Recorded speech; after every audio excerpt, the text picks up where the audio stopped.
జై గురుదేవ్. ఓం శ్రీ సాయిరామ్.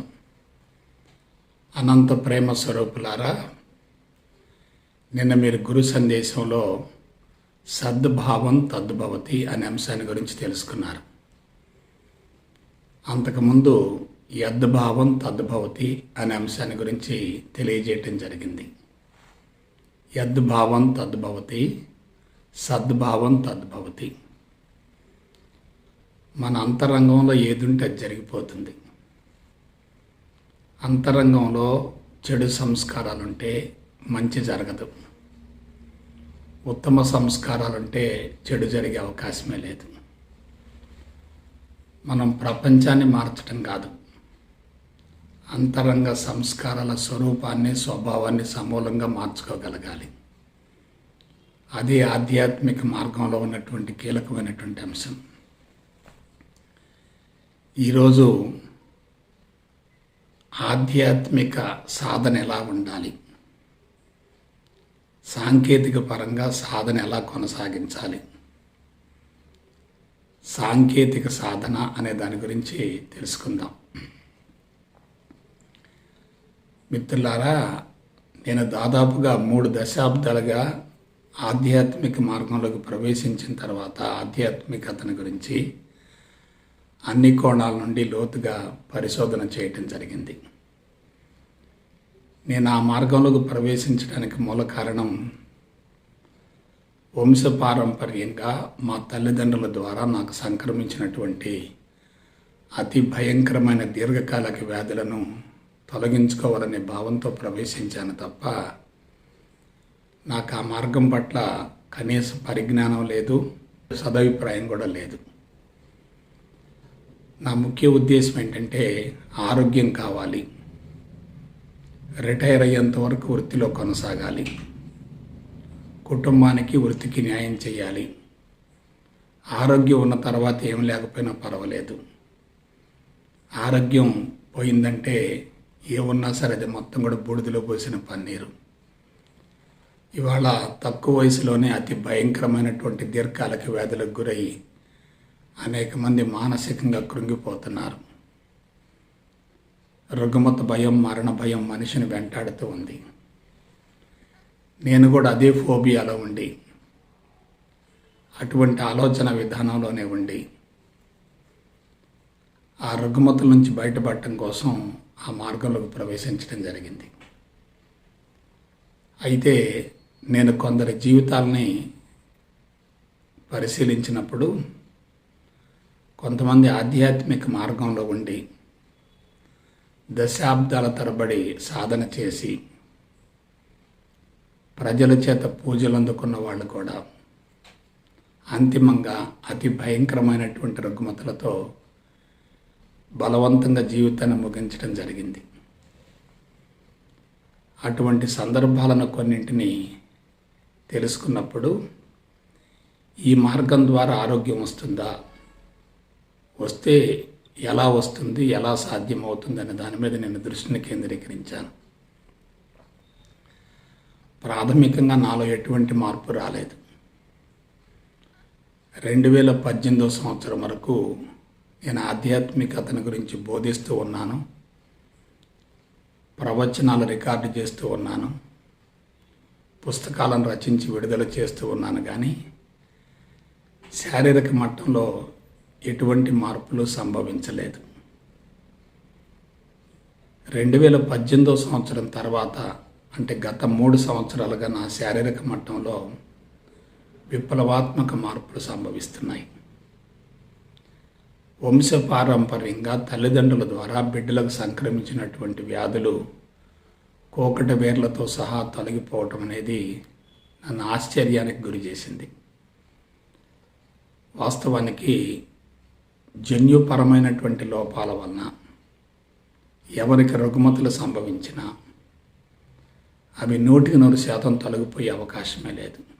ఎందుకంటే మూల నిర్మాణం బలహీనపడుతుంది, బేసిక్ కాన్స్టిట్యూషన్ వీక్ అవుతుంది. అటువంటి స్థితిలో మూల నిర్మాణాన్ని మార్చడం సాధ్యమయ్యే ప్రసక్తే లేదు. అయితే ఆశ్చర్యం కలిగించే విధంగా నా శారీరక మట్టంలో విప్లవాత్మక మార్పులు రావటం, మానసిక మట్టంలో కూడా పాజిటివ్ థింకింగ్ దశల వారీగా క్రమేపీ పెరుగుతూ ఉండటం వల్ల నేను అనుసరించిన విధానాన్నే ప్రపంచానికి తెలియజేయాలనేటటువంటి భావంతో గురు సందేశాల వార్షిక ప్రణాళికను చేపట్టడం జరిగింది. నేను మరొకసారి చెప్తున్నాను, మీరు ఏ మార్గంలో ఉన్నా, ఏ రంగంలో ఉన్నా శారీరక ఆరోగ్యం అనేది తప్పనిసరి. ఆరోగ్యం ఉంటేనే ఆధ్యాత్మికతలో పట్టు దొరుకుతుంది. ఆరోగ్యాన్ని కోల్పోయిన తర్వాత, రుగ్మతలు పాలైన తర్వాత, శరీరంలో నొప్పులు, బాధలు, అసౌకర్యాలు, అదను పెరుగుదల ఉన్న తర్వాత సాధనకు శరీరం సహకరించే అవకాశం లేదు. కాబట్టి ఆ వ్యక్తిలో ఆధ్యాత్మిక పరిణతి కలిగే అవకాశం కూడా ఉండదు. అందువల్ల అన్నింటికి పునాది ఏమిటంటే భౌతిక ఆరోగ్యం. ఈ భౌతిక ఆరోగ్యానికి కీలకమైనటువంటి అంశం ఏంటంటే అంతరంగాన్ని శుద్ధిగా ఉంచుకోవటం. నేను గతంలో చెప్పాను, మరలా చెప్తున్నాను. సూక్ష్మ శరీరం యొక్క నమూనాయే స్థూల శరీరం. ఎటువంటి శరీరం ద్వారానైతే కోరికలు, ఆశయాలు, సంకల్పాలు నెరవేరుతాయో జీవుడు అటువంటి శరీరాన్ని తయారు చేసుకుంటాడు. స్థూల శరీరాన్ని చూసి సూక్ష్మ శరీరాన్ని అంచనా వేయొచ్చు. సూక్ష్మ శరీరంలో ఉన్నటువంటి లోపాలే స్థూల శరీరంలో ప్రత్యక్షంగా కనిపిస్తూ ఉంటాయి. సూక్ష్మ శరీరాన్ని ఆధారం అనుకుంటే స్థూల శరీరం ఆధేయం అవుతుంది. మూల కారణం సూక్ష్మ శరీరంలో ఉంటుంది, ప్రభావం మాత్రం భౌతిక దేహంలో కనిపిస్తూ ఉంటుంది. ఇవాళ ప్రపంచంలో అందించబడేటటువంటి వైద్య విధానాలను మీరు జాగ్రత్తగా పరిశీలించండి. స్థూల శరీరానికి చికిత్సను అందిస్తున్నారు తప్ప సూక్ష్మ శరీరాన్ని గురించి ఆలోచించటం లేదు, దాన్ని పరిగణనలోనికి తీసుకోవటం లేదు. నేను అనుసరించినటువంటి విధానం ఏమిటంటే భౌతికవాదాన్ని, సైన్సును, మనస్తత్వాన్ని, లౌక్యాన్ని, మత సామరస్యాన్ని ఆధ్యాత్మికతకు మేళవించి ఆధ్యాత్మికతను సమగ్రంగా, సంపూర్ణంగా రూపొందించి అందించేటటువంటి విధానంలో నాకు ఆధ్యాత్మిక మార్గం పట్ల కొంత అవగాహన కలిగింది. ఆ అవగాహనతోనే నా అంతరంగంలో కొంతమేరకు మార్పు వచ్చింది. మరొక కీలకమైన విషయం చెప్తున్నాను. గత 30 సంవత్సరాలుగా, 3 దశాబ్దాలుగా నేను ఎప్పుడు కూడా రుచులు అణుచుకోలేదు, కుటుంబానికి దూరంగా ఉండలేదు, దైనందిన జీవితాన్ని పూర్తిగా మార్చుకోలేదు, వేషం మార్చుకోలేదు, గడ్డాలు పెంచుకోలేదు, కందమూలాలు భుజించలేదు, కొండ గుహల్లో ఉండలేదు, ఎవరి ప్రవచనాలు, ప్రసంగాలు పెద్దగా వినలేదు, పుస్తక పఠనం చాలా వరకు తగ్గించేశాను. అయినా సరే నా శరీరంలో మా తల్లిదండ్రుల ద్వారా నాకు సంక్రమించినటువంటి అతి భయంకరమైనటువంటి వ్యాధులు సమూలంగా తొలగిపోయాయని చెప్పి నేను బహిరంగంగా ప్రకటిస్తున్నాను. మా నాన్నగారి ద్వారా నాకు సంక్రమించినటువంటి అతి భయంకరమైనటువంటి మొండి చర్మ వ్యాధి సోరియాసిస్, మా అమ్మగారి ద్వారా నాకు సంక్రమించినటువంటి అతి భయంకరమైనటువంటి వ్యాధి ముఖపక్షవాతం. మిగతా చాలా చిన్న చిన్న అసౌకర్యాలు ఉన్నప్పటికీ మా తల్లి, తండ్రి ఇద్దరి ద్వారా ప్రత్యక్షంగా నాకు సంక్రమించినటువంటి ఆ 2 రకాల వ్యాధులు పూర్తిగా తొలగిపోవటం అనేది నన్ను ఆశ్చర్యానికి గురి చేసింది. అయితే మరొక కోణంలో నేను ఆధ్యాత్మికతను గురించి పరిశీలించినప్పుడు, అధ్యయనం చేసినప్పుడు చాలామంది మహోన్నత వ్యక్తులు మానవాళిని మంచి మార్గం వైపుకు మళ్లించడం కోసం తమ వంతు కృషి చేస్తూనే ఉన్నారు. కొంతమంది లక్షలాది మంది భక్తుల్ని ప్రభావితం చేశారు.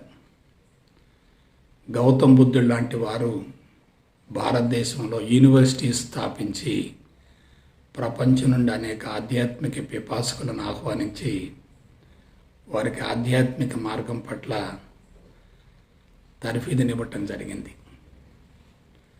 అయితే మీరు నేను తెలుసుకోవలసినటువంటి కీలకమైనటువంటి అంశం ఏంటంటే,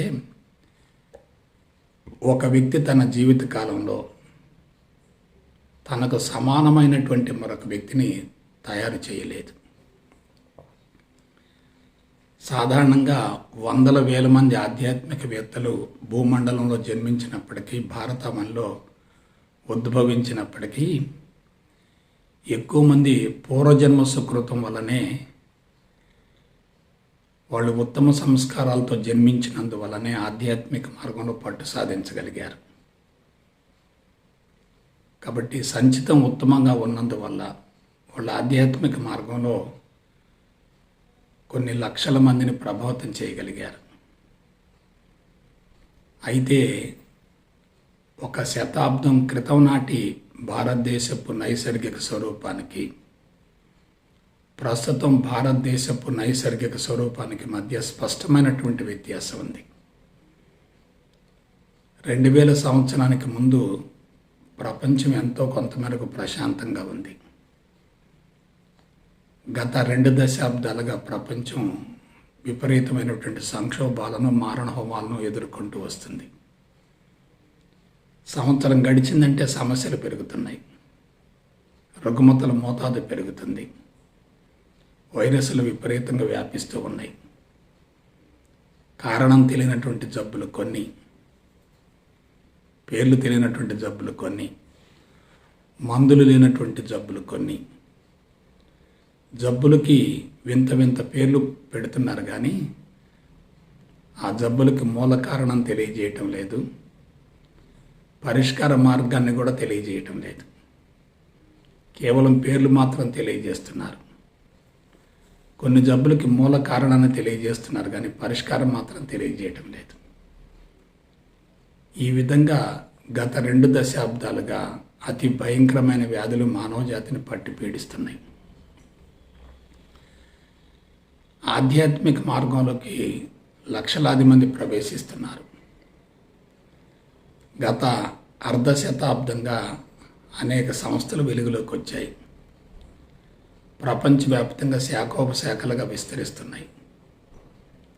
లక్షలాది మంది అనునాయులు తయారవుతున్నారు, శిష్య బృందం తయారవుతుంది. ప్రతిరోజు కొన్ని లక్షల మంది, కోట్ల మంది ధ్యానం కొనసాగిస్తున్నారు. ఇదంతా ఒక రకంగా శుభ పరిణామమే. అయితే ప్రపంచంలో ఎందుకు మార్పు రావటం లేదు? ధ్యానం కొనసాగించే వాళ్ళని కూడా మీరు జాగ్రత్తగా పరిశీలించేటట్లయితే వాళ్ళలో కేవలం ఉపరితలంలో మాత్రమే మార్పు వస్తుంది తప్ప మూల నిర్మాణంలో మాత్రం మార్పు రావటం లేదు. కొంతమంది ఆధ్యాత్మిక మార్గంలోకి ప్రవేశించిన తర్వాత ఇంకా బలహీనపడుతున్నారు. పాత రుగ్మతలు తొలగిపోకపోగా క్రొత్త రుగ్మతలు వస్తూ ఉన్నాయి. శరీరం బలహీనపడుతూ వస్తుంది. ఒక రకంగా చెప్పాలంటే భౌతికవాదం మత్తు ఎంత ప్రమాదకరంగా ఉందో, ఆధ్యాత్మిక మార్గం, ఆధ్యాత్మిక పిచ్చి కూడా అంతే ప్రమాదకరంగా మారింది. మనుషులంతా ఉరుకుల పరుగుల జీవితంలో ఆధ్యాత్మికతను గురించి కూడా ఎక్కువగా ఆలోచించకుండా, అధ్యయనం చేయకుండా సాధనల పేరుతో గదులకు పరిమితం అవుతున్నారు. సంస్థలు కూడా ప్రపంచంలోకి ప్రవేశించి తరఫీదులు ఇస్తూ ఉన్నాయి. లక్షలాది మంది శిక్షణలు పొందుతున్నారు కానీ ప్రవేశించే వారి సంఖ్య మాత్రం లక్షల్లో ఉంది. పరిణతి చెందే వాళ్ళు అసలు లేరని చెప్పొచ్చు. కాబట్టి ప్రతి సమస్యకు పరిష్కారం ఉంటుంది అంటున్నాం, పరిష్కారం లేనటువంటి సమస్య ఉండదు అంటున్నాం. మరి ప్రపంచం ఇంత అనూహ్యంగా పతనం అవుతుంటే, మారణ హోమాలు సంభవిస్తుంటే, మానవాళి మధ్య అశాంతి, అసంతృప్తి తారాస్థాయికి చేరుతుంటే, ఆధ్యాత్మిక మార్గం ద్వారా దీనికి ఎంతవరకు మనం పరిష్కారం చూపగలుగుతామనే దాని గురించి ఆలోచించవలసినటువంటి అవసరం ఉంది. ఎక్కువ మంది చెప్పేటటువంటి విషయం ఏంటంటే, భౌతికవాదపు మత్తు వల్లనే ప్రకృతి వనరులు పతనం అవుతున్నాయి కాబట్టి భౌతికవాదపు మత్తును అరికట్టగలిగితే ప్రకృతి వనరులను పరిరక్షించే అవకాశం ఉంటుంది కాబట్టి అందుకు ఆధ్యాత్మికత ఒక్కటే పరిష్కార మార్గం అని చెప్పి ఆధ్యాత్మిక ప్రచారంలో పూర్తిగా నిమగ్నం అవుతున్నారు. మనిషి యొక్క అంతరంగాన్ని మార్చాలి అనేటటువంటి భావంతో అనేక రకాల ధ్యానాలను ప్రవేశపెడుతున్నారు. ఒక్కొక్క మహానుభావుడు తన అనుభవానికి అనుగుణంగా ఒక్కొక్క రకమైన ధ్యానాన్ని అందిస్తూ వస్తున్నాడు. ఏవి తప్పు మాత్రం కాదు. ఆధ్యాత్మిక ప్రచారం ముమ్మరంగా కొనసాగుతున్నప్పటికీ ప్రపంచంలో ఎందుకు మార్పు రావటం లేదు? గత 2 దశాబ్దాలుగా టీవీలలో భక్తి ఛానల్స్ విపరీతంగా పెరిగాయి. ప్రవచనాలు, ప్రసంగాలు, సందేశాలు విపరీతంగా ప్రసారం గావించబడుతున్నాయి. శిక్షణా తరగతులు నిర్వహించబడుతూ ఉన్నాయి.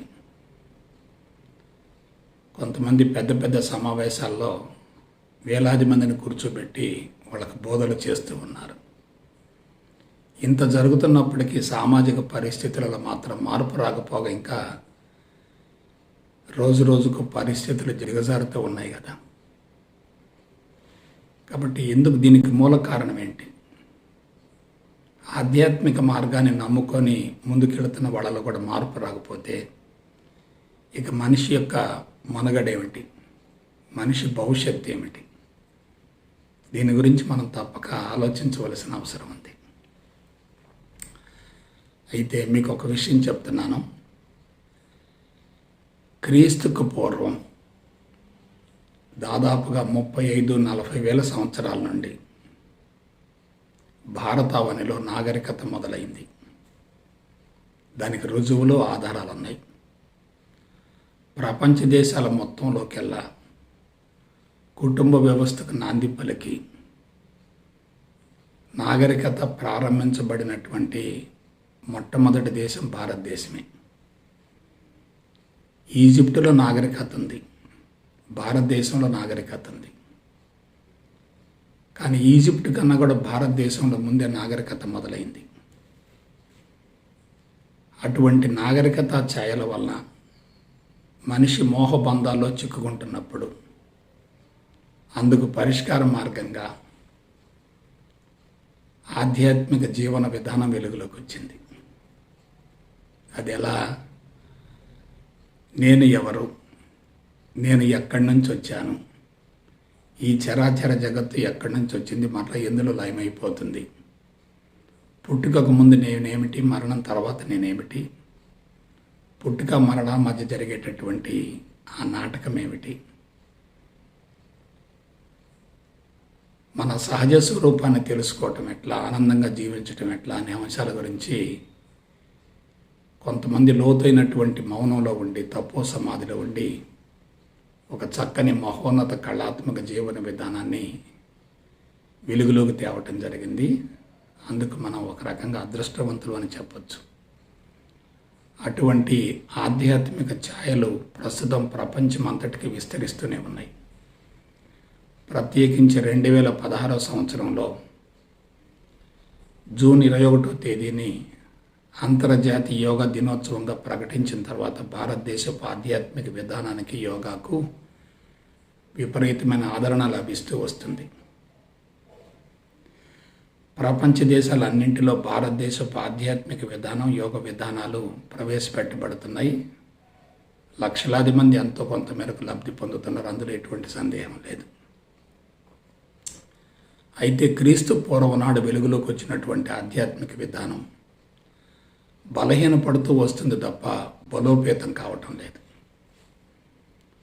దాదాపు 8,000 సంవత్సరాల క్రితం ఆధ్యాత్మిక మార్గం వెలుగులోకి వచ్చినప్పటికీ ప్రపంచ మానవాళి పరిస్థితులలో ఎటువంటి మార్పు సంభవించడం లేదు. భౌతికవాదం దశల వారీగా పెరుగుతూ వచ్చింది. 6,000 సంవత్సరాల నుండి వ్యవసాయ విప్లవం వెలుగులోకి వచ్చింది. 4 శతాబ్దాల నుండి పారిశ్రామిక విప్లవం మొదలైంది. గత అర్ధ శతాబ్దంగా సమాచార విప్లవం తారాస్థాయికి చేరింది. అంటే మనం తెలుసుకోవలసినటువంటి నగ్న సత్యం ఏంటంటే, భౌతికవాదం తారాస్థాయికి చేరుతున్నప్పటికీ పాశ్చాత్య దేశాలు మొత్తం భౌతికవాదం మత్తులో పూర్తిగా ఇరుక్కుపోయినప్పటికీ భారతదేశస్తుల ఆధ్యాత్మిక మార్గాన్ని అనుసరిస్తూ ఉన్నప్పటికీ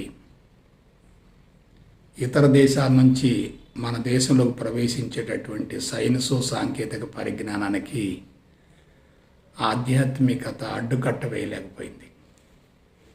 ఆధ్యాత్మికత బలహీనపడుతూ వచ్చింది. భౌతికవాదం ఆధిక్యతను సంతరించుకుంటూ వచ్చింది.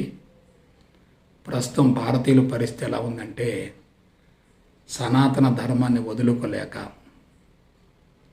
ఆధునిక జీవనాన్ని అవలంబించలేక భారతదేశం అడకత్తెరలో పోకచెక్క మాదిరిగా గందరగోళంగా ఉంది. అయితే ఆధ్యాత్మికత ఎందుకు వైఫల్యం చెందింది? భౌతికవాదపు మత్తును ఆధ్యాత్మికత ఎందుకు అరికట్టలేకపోయింది? అందుకు మూల కారణం ఏంటి? నేను ఒకే ఒక మాట చెప్తున్నాను. క్రీస్తుకు పూర్వం 6000 సంవత్సరాల నాడు ఋషులు అందించినటువంటి ఆధ్యాత్మిక విధానం స్వచ్ఛమైంది, పవిత్రమైంది, మహోన్నతమైంది. దాన్ని ఎవరు కూడా ఆక్షేపించే ప్రసక్తే లేదు. వాళ్ళు అందించినటువంటి వేదాల సారం మొత్తం కూడా, ప్రత్యేకించి ఉపనిషత్తుల సారం అంతా కూడా భగవంతుని గురించి, బ్రహ్మాన్ని గురించి, ఆత్మని గురించి తెలియజేశాయి. అవన్నీ అప్పటికిప్పటికి ఎప్పుడు కూడా స్వచ్ఛంగానే ఉన్నాయి. వాటిలో ఒక అక్షరం కానీ, ఒక వాక్యం కానీ, ఒక పదం కానీ ఇంతవరకు మార్పు చేయబడలేదు.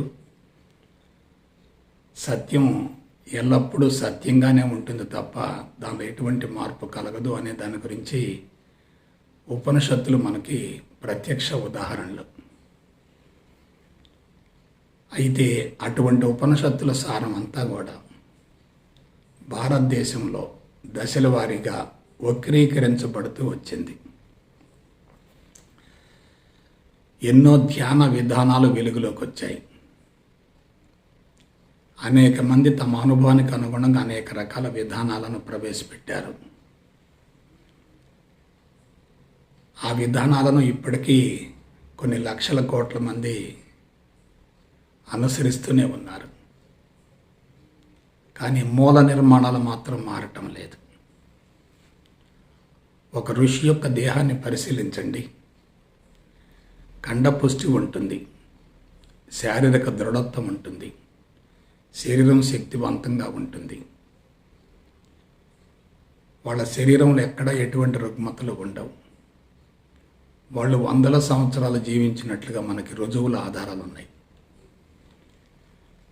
వాస్తవానికి ఒక ఋషి యొక్క దేహాన్ని పరిశీలించేటట్లయితే ఆ దేహంలో ఎక్కడ ఎటువంటి రుగ్మతకు అవకాశమే ఉండదు. వాళ్ళు సంపూర్ణ ఆరోగ్యం అనే పునాది నుంచే ఆధ్యాత్మికతను నిర్మించుకున్నారు. కాబట్టి ఆధ్యాత్మికతలో పరిణతి చెందడానికి బలమైన పునాది ఏమిటంటే భౌతిక ఆరోగ్యం. అటువంటి భౌతిక ఆరోగ్యం సంక్రమించిందంటే 100% ఆధ్యాత్మిక మార్గంలో పట్టు లభించే అవకాశం ఉంటుంది. అయితే ఆధునిక నాగరికత కానీ, సైన్సు సాంకేతిక పరిజ్ఞానం కానీ మనిషిలో శారీరక ఆరోగ్యాన్ని పూర్తిగా కోల్పోయే విధంగా చేసింది. ఎట్లా? సైన్సు సాంకేతిక పరిజ్ఞానం వలన సులభతరమైన సుఖవంతమైన జీవితాన్ని గడపాలి అనేటటువంటి భావనతోటి ప్రకృతికి అనుగుణమైనటువంటి జీవన విధానాన్ని పూర్తిగా వదిలేసి ప్రకృతిని మార్చే ప్రయత్నంలో సులభతరమైన జీవితాన్ని కొనసాగించాలనేటటువంటి భావంతో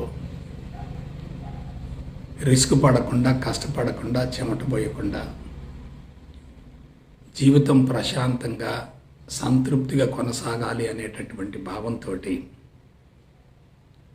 భౌతికవాదపు తీవ్రతను అనూహ్యంగా పెంచడం జరిగింది. ఈ భౌతికవాదపు తీవ్రత వలన, పరిసరాలను మార్చేటటువంటి విధానం వలన మనిషి యొక్క అంతరంగం పూర్తిగా బలహీనపడింది. పరిసరాలను మనకు అనుకూలంగా మార్చుకోవటం కానే కాదు, పరిసరాల్లో సంభవించే మార్పులకు అనుగుణంగా మన అంతరంగపు స్వభావాన్ని మార్చుకోవాలి. పరిసరం మారుతూ ఉన్నప్పుడు అంతరంగ స్వభావాన్ని మార్చుకునేటట్లయితే అది లోతైనటువంటి అనుభవంగా మారి తర్వాత తరానికి అందించబడుతుంది.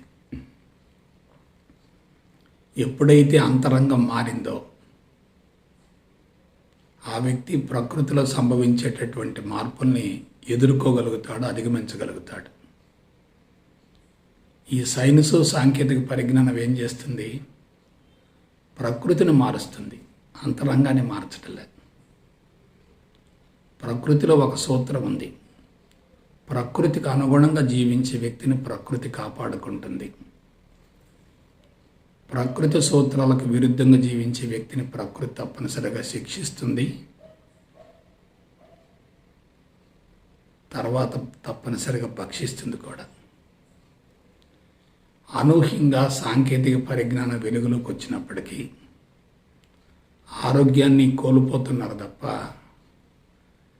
మెరుగుపడటం లేదు. ఆయుష్ తగ్గిపోతుంది, అశాంతి పెరుగుతుంది, అసంతృప్తి పెరుగుతుంది. మరి ఇంత అనూహ్యంగా సాంకేతిక పరిజ్ఞానం వెలుగులోకి వచ్చినప్పటికీ దుష్పరిణామాలు సంభవిస్తున్నప్పుడు అదే విధానాన్ని కొనసాగించేటట్లయితే భవిష్యత్తులో ఇంకా సమస్యలను ఎదుర్కోవలసి వస్తుంది కదా. కాబట్టి దానికి తప్పనిసరిగా అడ్డుకట్ట వేయాలి, చెక్ పెట్టాలి. ఎప్పుడైతే మనం చెక్ పెడతామో అప్పుడు మనం అంతరంగాన్ని శుద్ధి చేసుకునే కార్యక్రమానికి శ్రీకారం చుట్టడం జరుగుతుంది. అయితే ధ్యాన విధానాలన్నీ కూడా బాహ్యపరమైనటువంటి విధానాల మీదనే దృష్టిని కేంద్రీకరించే విధంగా రూపొందించబడి అందించబడటం వల్ల ఉపరితలంలో మార్పును కలగజేసే విధంగా అవి రూపొందించబడటం వల్ల మనసును ఉపశమనం చేసే విధంగా అవి కొనసాగటం వల్ల మనుషులలో తాత్కాలికంగా ఉపరితలంలో మాత్రం మార్పు వస్తుంది తప్ప మూల నిర్మాణంలో మార్పు రావటం లేదు. తాత్కాలికంగా ఉపరితలంలో మాత్రమే మార్పు వస్తుంది తప్ప మూల నిర్మాణం మారటం లేదు. నామస్మరణలు కానీ, మననాలు కానీ, తపస్సు కానీ, జపం కానీ, వగైరా వగైరా వంటివన్నీ కూడా మనసును తాత్కాలికంగా ఉపశమనం కలిగించే విధంగా ఉన్నాయి తప్ప మనసును పూర్తిగా కరిగించే విధంగా లేవు.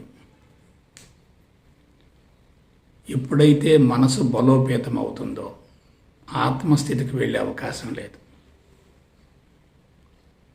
నేను ఈ విషయం మీద లోతుగా అధ్యయనం చేశాను. సాధన అంటే ఏదో ఒకటి చెయ్యటం కానే కాదు. ఏమీ చెయ్యకుండా ఉండటం ఎలాగో తెలుసుకోవటం. చెయ్యటం అనేది కర్మ అవుతుంది. కర్మ జరుగుతుందంటే ఆశించటం ఉంటుంది. ఆశించింది లభించినప్పుడు సంతృప్తి ఉంటుంది, లభించినప్పుడు అసంతృప్తి ఉంటుంది. ఆశించి చేసేటటువంటి సాధనలలో మనసు ఇంకా బలోపేతం అవుతుంది తప్ప మనసు కరిగిపోయే అవకాశం లేదు.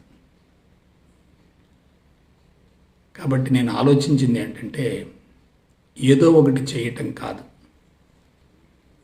ఏమీ చెయ్యకుండా ఉండటం ఎలాగో తెలుసుకోవాలి. గత జన్మల నుండి సంక్రమించినటువంటి సంచిత కర్మల్ని, అజ్ఞానం వల్ల ఈ జన్మలో ఏర్పడ్డటువంటి ప్రారంభ కర్మల్ని సమూలంగా కోకట వేర్లతో సహా తొలగించగలగాలి. ఏదో ఒకటి చేయటం అంటే ఆ సంస్కారాలకు ఇంకా బలం చేకూరుతుంది, అదనంగా సంస్కారాలు కలుస్తూ ఉంటాయి.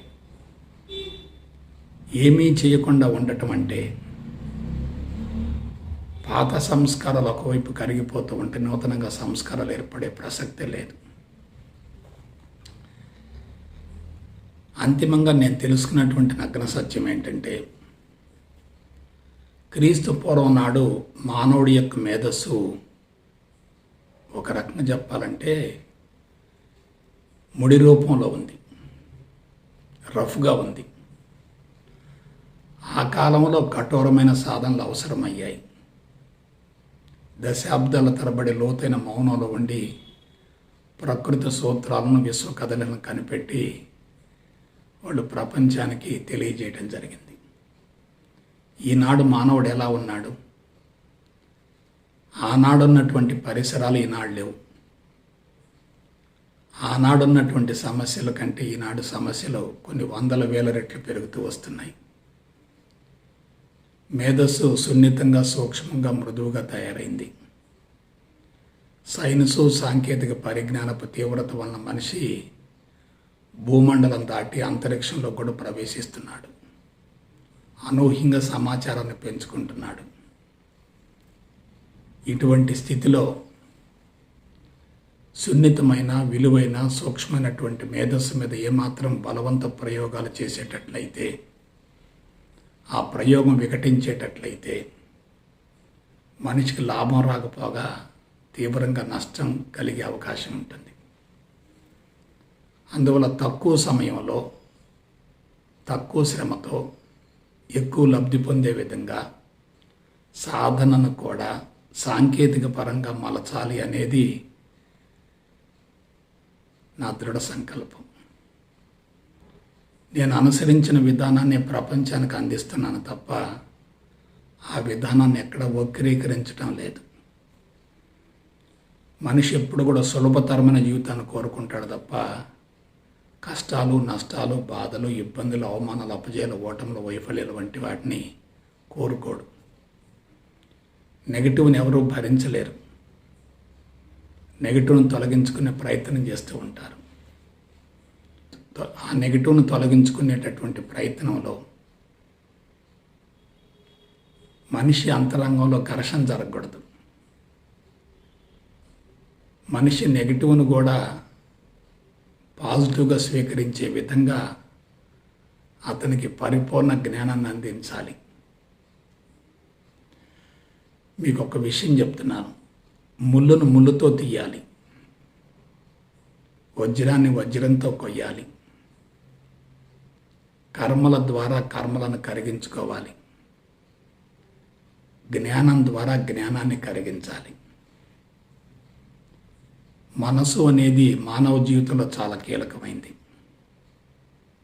మనసు బలంగా ఉన్నంతకాలం మనిషి ఆత్మస్థితికి చేరే ప్రసక్తే లేదు. మనసు కుంచుకుంటే అహంకారం ఎక్కువగా ఉంటుంది. మనసు విస్తరించే కొలది, వికసించే కొలది అహంకారం తగ్గుతూ ఉంటుంది. ప్రజ్ఞ అనంతంగా విస్తరించేటట్లయితే మనిషి ఆత్మకు చేరువవుతాడు.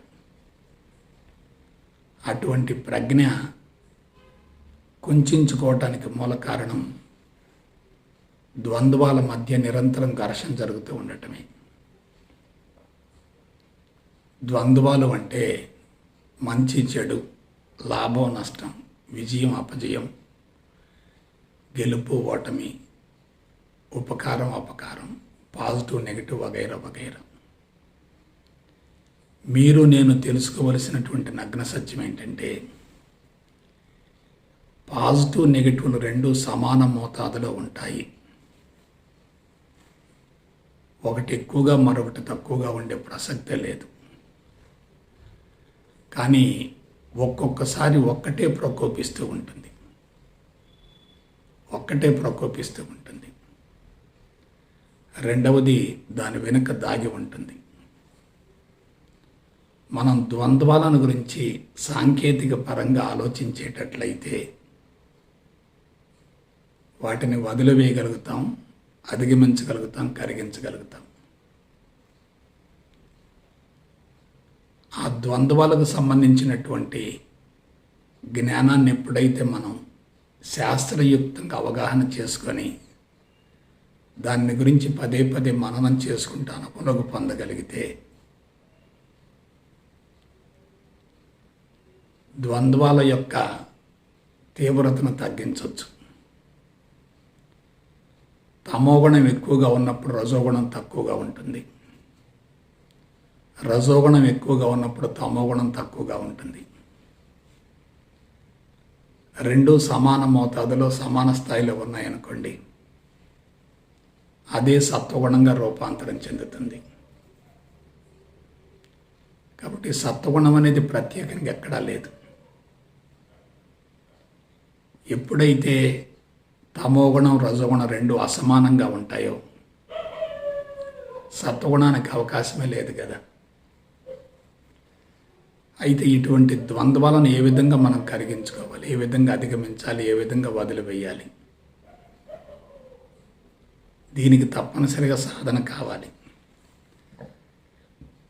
ఉన్నటువంటి శారీరక రుగ్మతలు తొలగించుకోవటం ఒక ఎత్తు అయితే, నిలవున్నటువంటి సంస్కారాల మోతాదును సమూలంగా దగ్ధం గావించుకోవటం మరొక ప్రక్రియ అవుతుంది.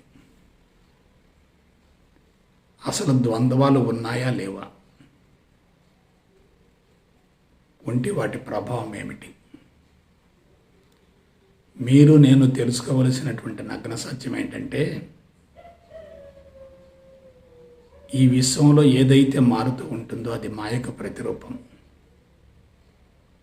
ఏదైతే మారకుండా స్థిరంగా నిరంతరం కొనసాగుతూ ఉంటుంది అది సత్యానికి హేతు అవుతుంది.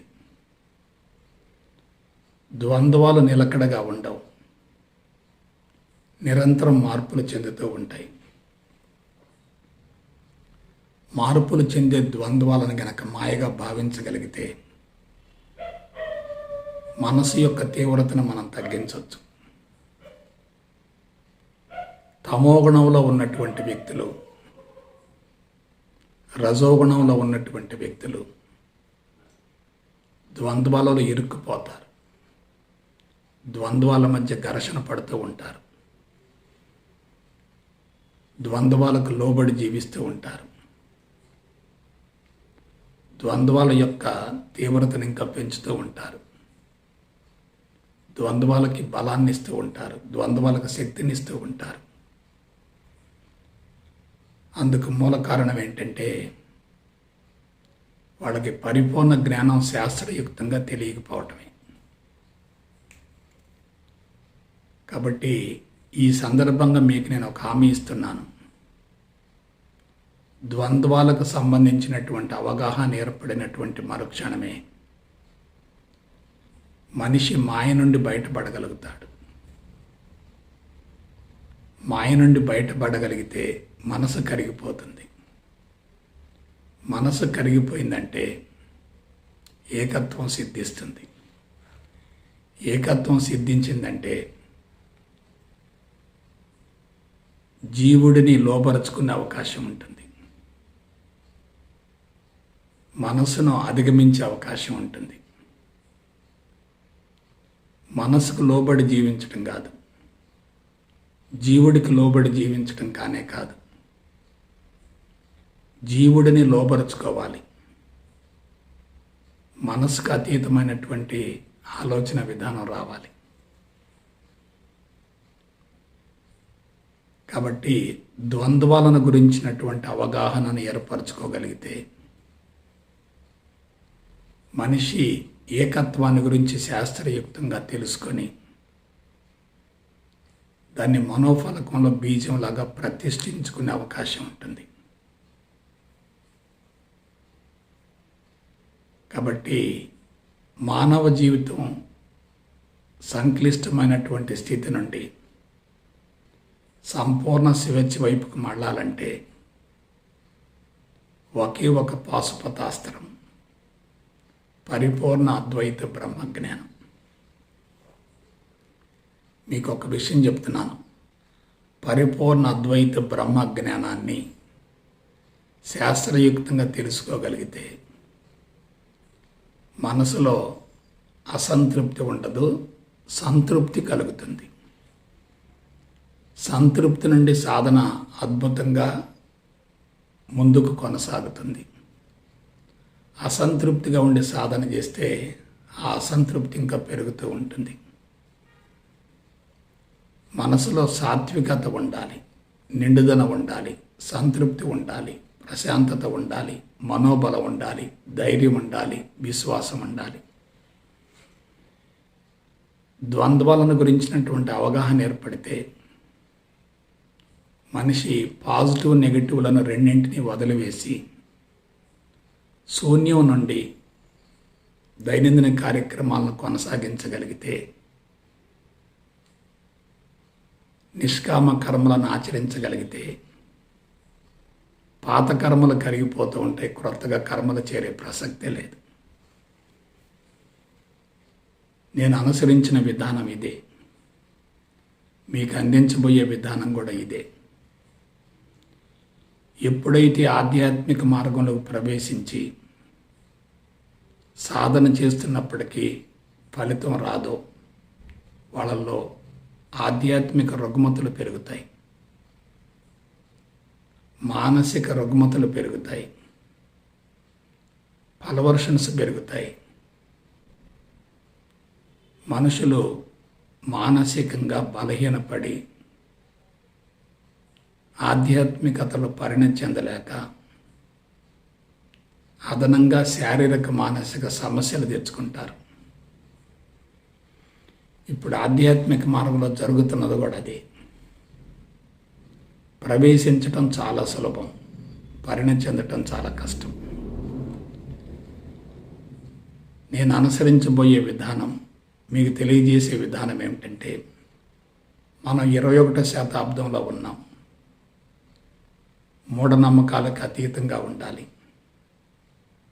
సెంటిమెంట్స్లో ఇరుక్కోకూడదు, శాస్త్రీయత కావాలి, హేతుబద్ధత కావాలి, అందించేటటువంటి విధానం పరిపూర్ణంగా ఉండాలి. అందుకునేటటువంటి వ్యక్తులు పరిపూర్ణ జ్ఞానాన్ని స్వీకరించగలగాలి.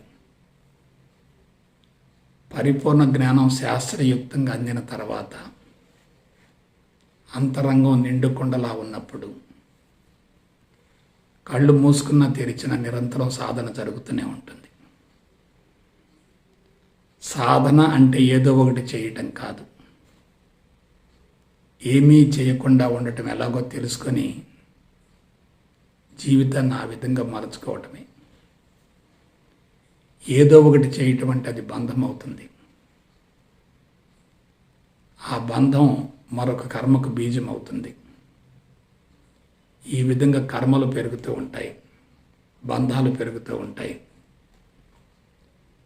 మనిషి అంతిమంగా అసంతృప్తిగా బలవంతంగా జీవితాన్ని ముగించవలసినటువంటి పరిస్థితులు ఏర్పడతాయి.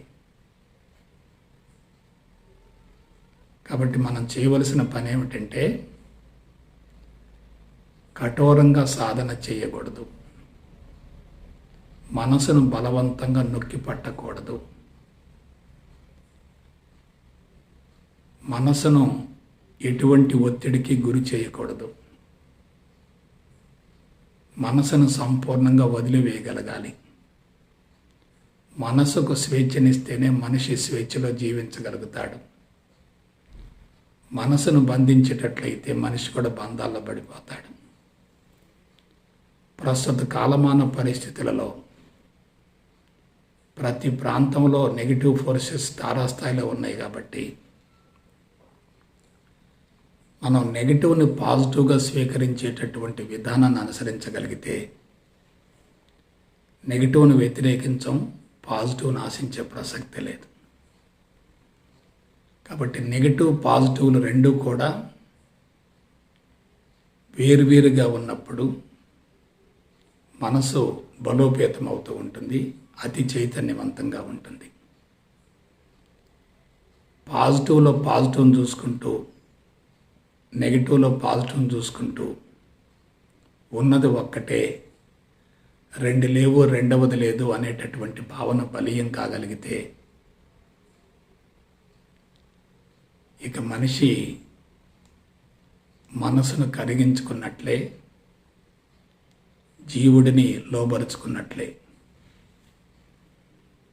మనం 21వ శతాబ్దంలో ఉన్నాం కాబట్టి ఆధ్యాత్మికతను కూడా మూఢనమ్మకాల నుంచి పూర్తిగా విడుదల గావించి హేతుబద్ధతతో, శాస్త్రీయతతో ప్రతి దాని గురించి లోతుగా విశ్లేషించుకొని విచారణ చేసుకొని ముందుకెళ్ళగలిగితే తక్కువ సమయంలో తక్కువ శ్రమతో ఎక్కువ లబ్ధిని పొందవచ్చు. కాబట్టి మనిషి శాస్త్రీయతను అనుసరించేటట్లయితే తప్పనిసరిగా లబ్ధి పొందుతాడు. అశాస్త్రీయ విధానాలను అనుసరించేటట్లయితే తీవ్రంగా నష్టపోతాడు. ఏదో ఒకటి చేయటం అనేటటువంటి విధానం ద్వారా కర్మబంధం పెరుగుతుంది. ఏమీ చేయవలసినటువంటి అవసరం లేదు అనే స్థితికి చేరగలిగితే అది కర్మయోగం అవుతుంది, కర్మరాహిత్యం అవుతుంది. కాబట్టి మనం నూతన సాంకేతిక పంథాను అనుసరించాలి.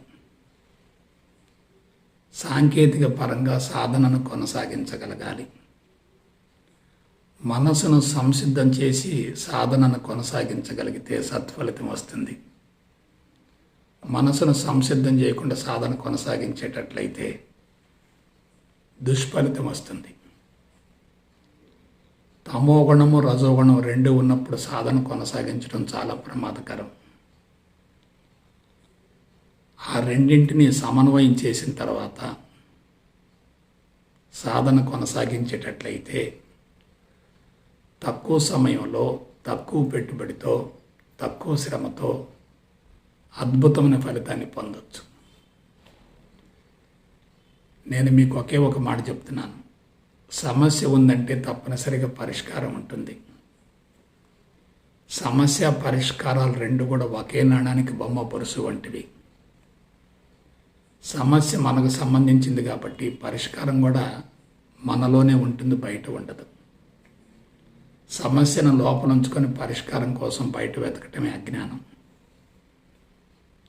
అవి రెండు కూడా ఒకే నాణానికి బొమ్మ బొరుసు వంటివి అంటున్నప్పుడు సమస్యలోనే పరిష్కారం ఉంటుంది. పరిష్కారం లేనటువంటి సమస్య ఉండదు. సమాధానం లేనటువంటి ప్రశ్న ఉండనే ఉండదు. అందువల్ల మనం సాధన విషయంలో కొన్ని మెళకువలను పాటించగలిగితే, సాధనను సాంకేతిక పరంగా హేతుబద్ధంగా కొనసాగించగలిగితే తప్పనిసరిగా సత్ఫలితం వస్తుంది. అందులో ఎటువంటి అనుమానం లేదు. కఠోరం, కాఠిన్యం అనేటటువంటి అంశాలకు ఎటువంటి అవకాశం ఇవ్వకూడదు. దేన్ని అణిచిపెట్టకూడదు, నొక్కి పెట్టకూడదు. మనస్సును ఎంత వదిలేస్తే మనిషి అంత స్వేచ్ఛను పొందగలుగుతాడు. అటువంటి మనసును వదిలేసి మనిషిని స్వేచ్ఛ వైపుకు మళ్లించడానికి ఒక చక్కటి ప్రణాళికతో ముందుకెళ్ళగలగాలి. సంక్లిష్టమైనటువంటి పరిస్థితుల నుండి పూర్తిగా బయటపడి జీవిత పరమార్థం నెరవేర్చుకొని ఆనందంగా జీవితాన్ని ముగించడానికి అనువుగా సాంకేతిక సాధనను అనుసరించి దాన్ని జీవితానికి అన్వయించుకోగలగాలి. ఆ విధంగా సాంకేతిక సాధనతో సత్ఫలితాన్ని పొంది జీవిత పరమార్థం నెరవేర్చుకునే దిశగా జీవిత ప్రణాళికలను రూపొందించుకొని ముందుకు సాగుతారని మనసా వాచ కర్మణ కోరుకుంటూ సెలవు తీసుకుంటా. జై గురుదేవ్, జై గురుదేవ్, జై గురుదేవ్.